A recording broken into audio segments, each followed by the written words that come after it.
Hi, welcome to the breadboard, and this Element14 special project has been put together by Element14, WURTH Elektronik and STMicro. What we're looking at right now is a kit of parts that have been provided for the project. There's two pieces that are missing in this view right now. One of them is a rather meaty 135 watt motor.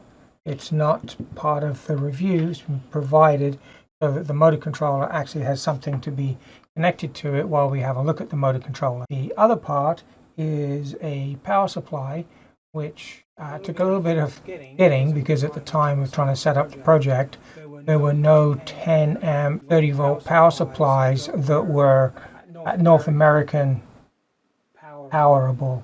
The original posting for signing up for this project, it was a 240 volt power supply and it didn't have a switch on to convert it to 110. So we tried to find another one of comparable value and specifications. We had to wait for it to come in, so hence a bit of a delay getting this thing kicked off. As you can see, I now have one. Going back to the parts that we have here, I'm going to go through each one in a separate video in more detail as I'm setting up the environment.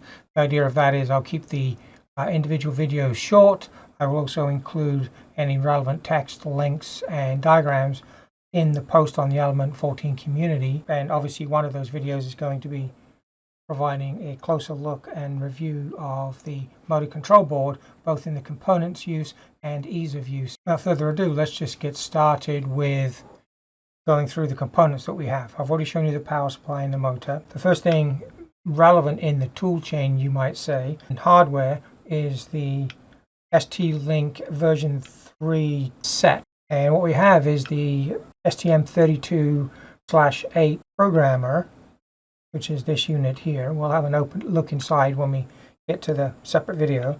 We have the extension board, which allows you to connect to a whole boatload of different STM32 and STM8 devices that they didn't all have the same programming interface. We have a whole bunch of wires and connectors. So that is the programmer part. The next thing we have is the STWIN.box. This is the part number for this is STWBXCS1A. It's actually a SensorTile wireless industrial node.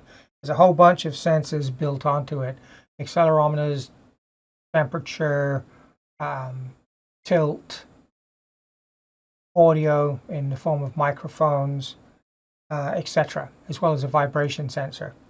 Again, a couple of expansion boards to allow you to connect remote sensors. The next item I will address is this one here. This one is the extension sensor. It's got a vibrometer on it. Yes, that's the name they gave it. And a temperature sensor. Now the same vibrometer and temperature sensor is also on this main SensorTile as well. But as you can see, this is pretty big and you probably wouldn't be connecting it onto the side of a motor or something because there's other things on here which may not tolerate the vibration. Anyway, this allows us to put an extension sensor on, and we'll look how easy it is to do that. One of the concerns I have that's rattling in my head right now is when you are connecting it, it's got the same things on here. So is there going to be a conflict on the SPI bus or something like that? We'll find out. Okay, and the last thing on our list is this board here, which is an EVLSPIN32G4-ACT. This is a STSPIN32G4 reference design board put together to drive a BLDC motor, which is a three-phase motor basically, and it can be provided with up to 48 volts. It's got a interface connector to connect to the evaluation board, although it does have a very, for a motor controller, powerful MCU on board which can do a lot of standalone functionality. We'll figure that out when we get to it. As you can see on the back side of the board, there's driver MOSFETs. No heat sinks on these, so we may have to add something for that later on, but we'll see when we get to that particular board. And this board also has a bunch of Wurth components on here, capacitors, inductance. There's a few other inductors and connectors as well that are all provided by Wurth, and so we're going to have a closer look at those, see if they're a good fit for this, and if there's anything I would recommend to improve in the use on this particular board. We're not doing that for any of these other boards, but we will have a look at the build quality and how easy they are to use anyway. Overall, we're going to be looking at ease of use for the components and the kit we've got. This basically forms a complete development kit for a motor actuator controller type of system. So we'll see how easy it is to get it all connected up and get the example programs loaded and running. What this is not is a programming guide for STM32 microcontrollers or anything like that.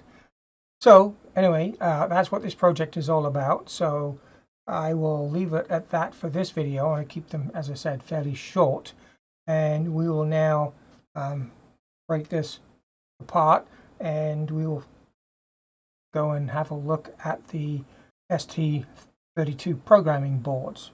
These are the set on the right hand side here. Alrighty, that's the STLINK-V3SET. That's what we're going to look at first, and we'll work back through across here. See you in the next video.